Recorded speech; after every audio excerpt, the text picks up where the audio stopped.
Ben's Den. So wanted to kind of get into a little bit of why I am passionate about it. That's kind of what I talk about most times, but mentioned looking at Mortgage Coach and Dan Savage. One thing that he is big on, and this is something I've come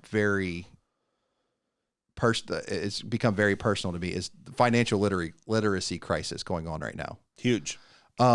It's 78% of adults live paycheck to paycheck.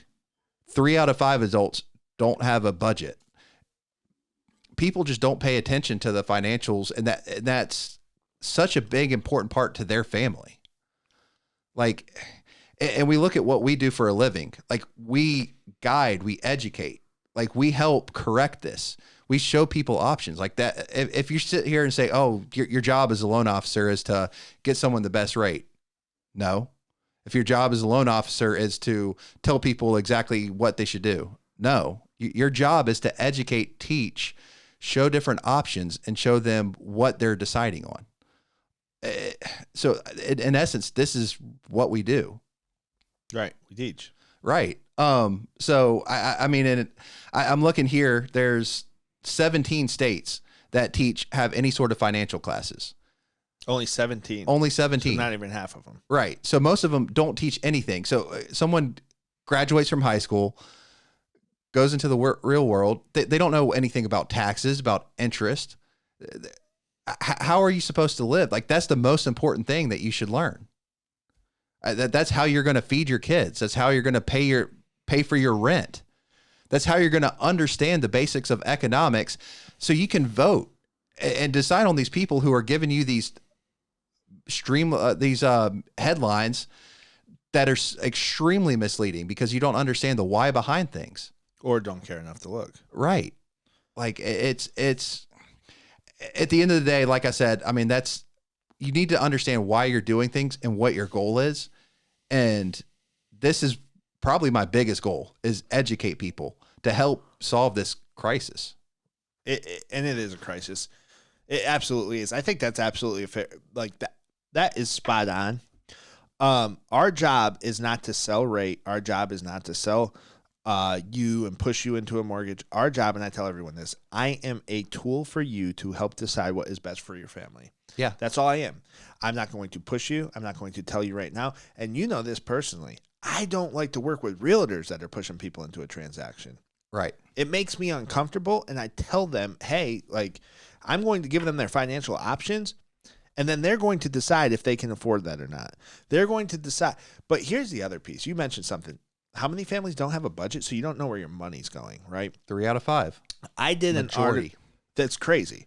I did an article review on TikTok, and let me see where it is. It was actually somebody responded to a comment. Most people can't afford one home, let alone a second, and they can't outbid a corporation, is what they said. Because I was talking in my video about wealth through real estate, right? And they're like, most people can't afford this. Most people can't afford that. Most people don't understand what they can afford. Right. Because they don't keep a budget. 3 out of 5 people don't keep a budget.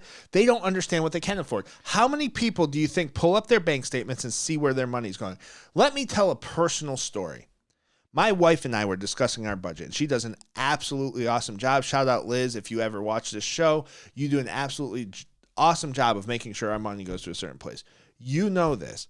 I'm living extremely tight right now because I'm putting all of the business assets back into the business to grow the business, right? You're living extremely tight as well because we're growing the business. It doesn't mean we're broke, folks. We're not broke. We live great lives, right? You might be broke, but I ain't broke. I'm a big producer. I'm messing with you. But what I'm saying is, she said, hey, Nick, we need to change this behavior because look at how much money we spent here. She went through and she wrote down all the transactions. We spent a little bit too much money in December. Yeah. Because Christmas time, buying people gifts. I drank booze probably 3 out of every fucking 5 nights. I was like the illiterate financial people. 3 out of 5 nights, pounding them back, right? But that's what I do around the holiday times. I have a good time. And then I get back into it. I start the grind, and usually by the 2nd or 3rd week of January, I'm running now. Like, look at this place. We're running now. Because the last few weeks of the year, I take off The first few weeks of the year, I build every year. And then by March and April, I'm booming, right? And that's just how I am and how I have been in this industry for a while. And I do it on purpose. I'm not like taking it off, but I'm cleaning up the last few weeks of the year. And then I'm building what my vision is and that I thought about in the last few weeks, right? So she said, Nick, look how much money we're spending here. We need to stop that. I said, absolutely. Absolutely. Let's not spend any money there. She's like, well, maybe we should do this much there. Let's not spend any money there for 10 months. It was a large chunk of money. You'd be surprised. I'll tell you personally what it is afterwards. I don't want people judging me. So, and it wasn't alcohol, folks, or weed.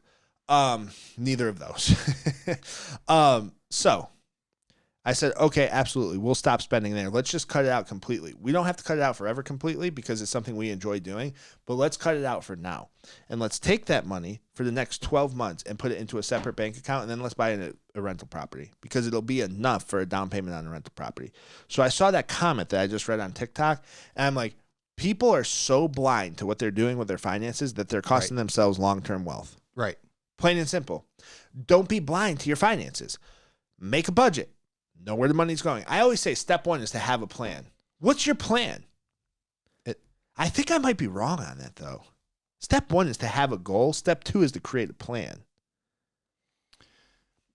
Step one, I think, is to actually look at your budget and look at where your money's going. You do this thing where you jump too far down the line. Then make a plan. How are you going to make a plan when you don't know where? Why are you going to look at your money if you don't have a goal? Step one is a goal, a dream, a vision. Okay. Step two is the plan, and you make the plan based because you need to know how much money you need to make that plan work. Do you look at your bank account first, or do you build the business plan first? You build the business plan first because then you're pricing things out, you're seeing what I'm going to need, you're coming up with a plan, and then you set your budget, which is part of the plan. Yeah. Which affects your bank account, right? Do you get what I'm saying? Yeah, I do. Like, I understand why you react, right? That's a common trait. You like to react. Maybe you don't like it. Maybe that's a bad word. But do you react? Are you a reactive person? Yes. A reactive person says, okay, I have this much money. What can I do with it? A proactive person says, I have this plan. How much money do I need? Well, it's not that. It's here's where the money's going. Where can I cut back? What can I cut? You know what I mean? Like that's what I was. But you have to have the goal first, and then you have to understand. So I guess you could maybe flip. What do I change? What do I change? Right.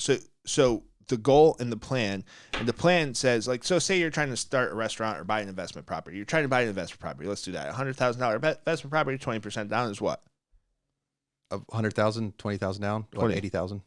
So $80,000 loan amount, $20,000 down payment, right? So I want to buy a $100,000 investment property. I want to rent it out. The mortgage on that's going to be, say, $864. I can get $1,200 in rent if it's a 3-bedroom property. How do I do that? I need $20,000. I need my credit score to be here. How do I get $20,000? Well, I make this much money a month. This is what my bills are. It's so on and so forth. That's my plan. And then I have to say, okay, well, I'm going to restaurants and spending $1,000 a month. Let me change that. How many people do you think spend $1,000 a month on restaurants? Probably more than you think.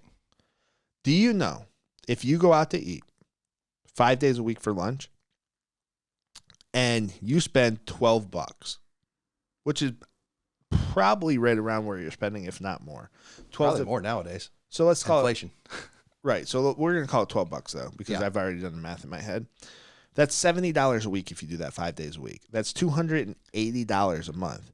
That's $280 a month. And that's just lunch for one person. That's just lunch for one person. You saw me in here before this podcast. I went to our kitchen, I heated up leftovers, and I ate them at this table. I ate that same meal 3 times this week. 3 times in 5 days. Once for lunch, twice for dinner. I will eat leftovers for lunch tomorrow. And I will spend maybe $12 total on those 5 meals. You know what I'm saying? Like, yeah, $12 total on those 5 meals. You spent $70 on 5 meals, which turns into $280 if you go by yourself. If you go by yourself, and let's count the gas to get there, right? Because if you get 15 miles, you drive 5 miles. Like I have a truck, so I get like less than 15 miles a gallon. So if I drive to a restaurant and back, right, we're talking about $12, $15. So that's $85 in a week on eating out. Yeah. Right? And then you multiply that by 4. That's over $320. So $320, that's $3,600 a year. That's just off of eating out at lunches. Now, what happens if you get home on the weekend and you say, oh, let me take the wife and kids out to dinner tonight, right? At dinner, I'm going to have a couple cocktails. My wife's going to have a glass of wine. So 3 drinks. The kids are going to get a soda or a juice. You just spent $150 plus tip. Yeah. So now you're doing that, say 4 times a month. On the low end, I bet you most Americans eat out more than 4 times a month. On the low end, now you're at, let's just call it 800 and let's see.